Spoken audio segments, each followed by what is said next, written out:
L'info Des JA. et de la FDSEA 32, y a pas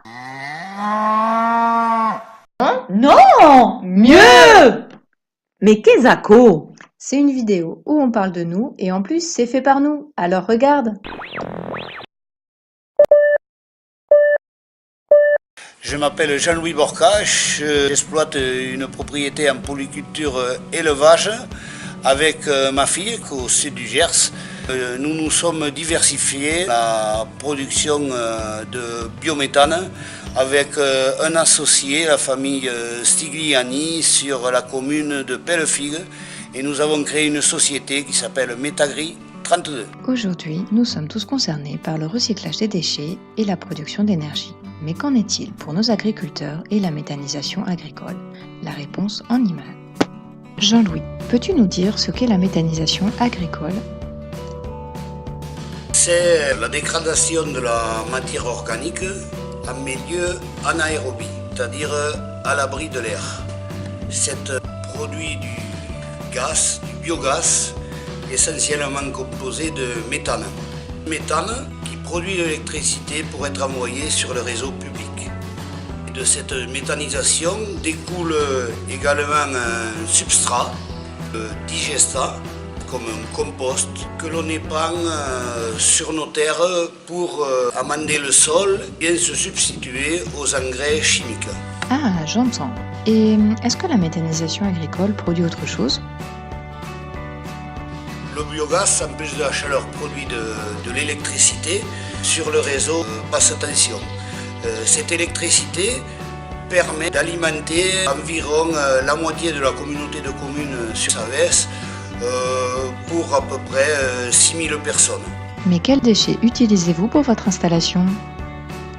On utilise des déchets, des issues de céréales, c'est les déchets des céréales pour 3000 tonnes. On utilise également du fumier pour 4000 tonnes, récolté chez une dizaine d'agriculteurs. En plus de cela, nous incorporons de la paille, du menu paille, il y a de la balle, des mauvaises herbes, et ça représente 1500 tonnes. Des cultures intermédiaires telles que de l'ensilage de maïs et de l'ensilage de triticale. En plus du fumier, on va chez des éleveurs de porc également chercher et acheminer sur la méthanisation 4000 m3 de lisier. Concrètement, pourrais-tu nous donner des exemples de conversion de déchets en production d'énergie? L'exemple le plus simple, c'est le fumier de bovin, c'est-à-dire qu'une tonne de fumier de bovin produit en gros 72 m3 de biogaz et 139 kW électriques. La rentabilité d'une unité de méthanisation en général dépend du stockage des déchets.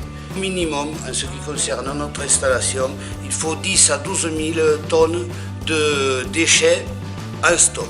Ça équivaut en gros à 30 tonnes par jour de déchets totaux mélangés. Waouh, autant que ça? Dis-moi, pourrais-tu maintenant nous parler de votre réalisation de projet? La réalisation du projet a été très compliquée, très longue.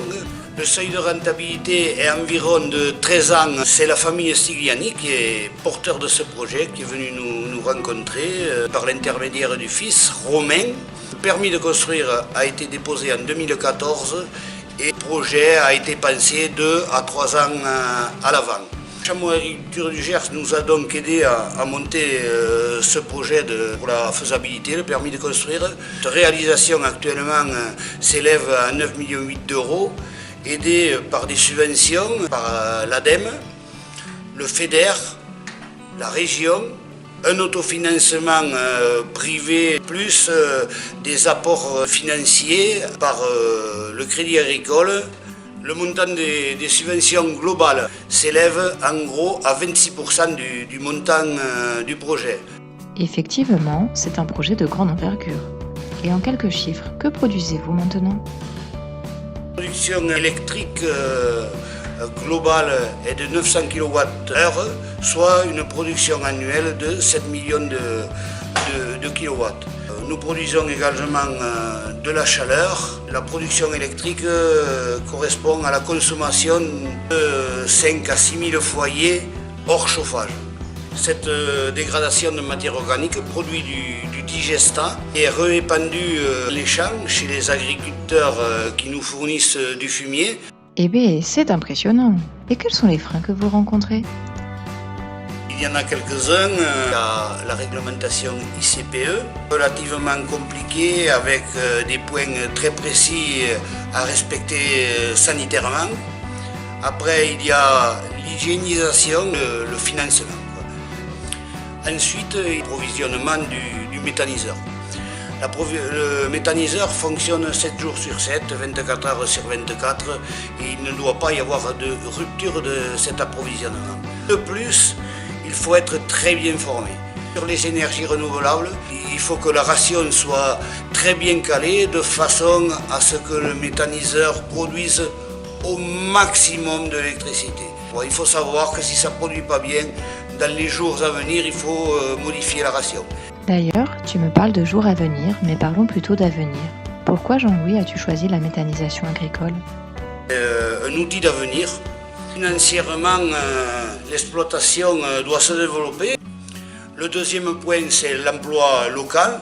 4 emplois directs ont été créés sur le site. Nous sommes convaincus de la production d'énergie renouvelable. C'est une suite logique de l'agriculture en général. L'agriculture produit des déchets, donc quoi de mieux que réutiliser ces déchets, amender nos terres. Et là, la boucle est fermée et nous sommes autosuffisants en agriculture. Au-delà, bien sûr, de la réduction des gaz à effet de serre, ça représente pour la méthanisation, pour cette centrale, l'économie de 1 million de litres de gasoil. Une production d'avenir, une énergie verte, la méthanisation est une diversification de l'agriculture. Effectivement, avec autant d'arguments, ça se comprend. Est-ce qu'il y aurait une volonté nationale pour la méthanisation en France? Oui, bien sûr, il y a un plan EMAA qui a été institué.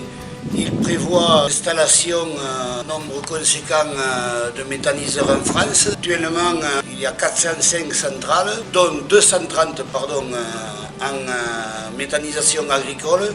Il y en a 4 ou 5 dans le Gers.